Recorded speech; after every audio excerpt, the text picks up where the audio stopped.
আসসালামু আলাইকুম এভরিওয়ান, সবাই কেমন আছেন? আশা করি সকলে ভালো রয়েছেন। তো আপনার ফেসবুক অ্যাকাউন্টটি লক হয়ে গেছে, কিভাবে আনলক করবেন? তো অবশ্যই আপনি আজকের সঠিক ভিডিওতে ক্লিক করেছেন এবং কিভাবে আপনার লক অ্যাকাউন্টটি কার্ড সাবমিট দিয়ে রিকভারি করবেন। তো অনেকের দেখা যাচ্ছে ফেসবুক অ্যাকাউন্টগুলো লক হয়ে গেছে কিভাবে এবং কি কার্ড সাবমিট করলে এবং কি আপনারা সহজেই ইজিলি একটি লক অ্যাকাউন্টটি আনলক করতে পারেন। সেই প্রসেসটি দেখিয়ে দেব। অবশ্যই আপনারা সম্পূর্ণ ভিডিওটি দেখুন। তো আপনার অ্যাকাউন্টটি লক হওয়ার পরে আপনার কাছে এবং কার্ড সাবমিটের ডকুমেন্ট রয়েছে এবং সেই সঠিক ডকুমেন্ট দিয়ে কিভাবে কার্ড সাবমিট দিয়ে এবং এডিটে পজিটিভ রিভিউ এবং কি আনবেন। তো পজিটিভ রিভিউ আনতে গেলে অবশ্যই আপনার একটা ওয়ার্কিং কার্ড এবং কি প্রয়োজন হবে। অবশ্যই যদি আপনার কাছে ওয়ার্কিং ডকুমেন্ট কার্ড থাকে তাহলে আপনি ইজিলি আপনার লক অ্যাকাউন্টটি ব্যাক করতে পারবেন। অবশ্যই ব্যাক করতে গেলে অবশ্যই আপনাকে কার্ড সাবমিট করা লাগবে। আর কার্ড হচ্ছে আপনার অবশ্যই একটা ওয়ার্কিং ডকুমেন্ট যেগুলা আপনার হচ্ছে যেকোনো কারো কাছ থেকে অবশ্যই আপনার এবং রিকভারি সার্ভিস যারা কাজ করে তাদের কাছ থেকে আপনি রিকভারি কাজ করে নিতে পারেন। তো আপনার অনেক সময় দেখা যায় যে আপনাদের কার্ডগুলো সাবমিট করলে আপনাদের এরকম রিভিউ আসে। সেক্ষেত্রে অবশ্যই আপনি অনেকে দেখেন যে আপনার কার্ডটি কাজ করে নাই।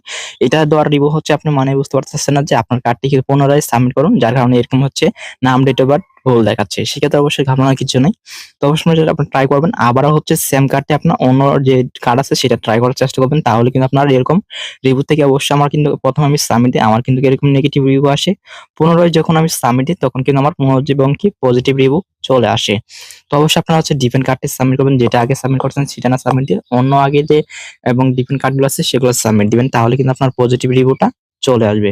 তো অবশ্যই অ্যাকাউন্টটা আমি সরাসরি আনলক করে দেখাবো। অবশ্যই আপনারা কিভাবে আনলক করবেন সেই প্রসেসটি দেখিয়ে দিব। আর কিভাবে কার্ড সাবমিট দিবেন আর কিভাবে বাকি স্টেপগুলো কাজ করবেন। সর্বপ্রথম আপনি যে কাজটি করবেন অবশ্যই আপনার হচ্ছে ব্রাউজারে আপনার আইডিটা লগইন করে নিন। তো আমার এখানে অলরেডি আইডিটা লগইন রয়েছে। তো আমি এখান থেকে রিফ্রেশ করে নিলাম। তো রিফ্রেশ করে নিলে দেখেন দেখা যাচ্ছে গেট স্টার্ট। গেট স্টার্টে ক্লিক করব আবার নেক্সট অপশনে ক্লিক করব। তো এখানে দেখেন যে কনফার্ম আইডেন্টিটি শো করতেছে। তো এখানে কনফার্ম আইডেন্টিটির জায়গায় এখানে আপনাকে ডকুমেন্টস সাবমিট করা লাগবে। তো এখান থেকে লেখা আছে গেট স্টার্ট। এই গেট স্টার্ট অপশনে ক্লিক করবেন। তো গেট স্টার্ট অপশনে ক্লিক করলে আপনার এখান থেকে প্রথম স্টেপে ইমেইল অপশন শো করবে। তো এখান থেকে আপনি ইমেইলটি দিয়ে দিবেন। তো আমি একটা সেম ইমেইল একটা দিয়ে দিলাম। তারপরে কনফার্ম অপশনে ক্লিক করলাম। কনফার্ম এ ক্লিক করলে আপনার যে জিমেইলটা ইউজ করলেন সেই জিমেইলে একটা ভেরিফিকেশন কোড যাবে। তো আমার জিমেইল যে ইউজ করলাম সেই জিমেইলে একটা ভেরিফিকেশন কোড যাবে। আমি জিমেইলটা ওপেন করে নিচ্ছি। তো আমি এখান থেকে যে কাজটি করব তো আমি এখানে আমার যে জিমেইলে কোড পাঠালাম সেই জিমেইলটা আমি সুইচ অফ করে নিচ্ছি বা সাইন ইন করে নিলাম। তো আমার জিমেইলে যে ভেরিফিকেশন কোডটা আসবে আমি এখান থেকে জিমেইলটা রিফ্রেশ করে নিচ্ছি। তো আমার এখান থেকে ভেরিফিকেশন কোডটি চলে আসছে। তো আমি এখানে জাস্ট হচ্ছে কাজ হচ্ছে এখান থেকে ভেরিফিকেশন কোডটা কপি করে নিব। কোডটা কপি করার পরে এখানে যে কাজটি করবেন আপনার কোডটি এখানে পেস্ট করে দিবেন। দেওয়ার পরে নেক্সট আপনি ক্লিক করবেন। তো নেক্সট হিসাবে ক্লিক করলে আপনার এখানে যে ভেরিফিকেশন কোডটা দিলেন সেটা কিন্তু আপনার এখানে যে এরকম কার্ড সাবমিট অপশন চলে আসবে। তো এখানে লেখা আছে আপলোড ফ্রম কম্পিউটার প্রথম অপশনটি লিখলাম। তারপর এখান থেকে নেক্সট অপশনে ক্লিক করলাম। তো নেক্সট ক্লিক করলে আপনি এখান থেকে আপনার ডকুমেন্ট এবং কি অসংখ্য ডকুমেন্টস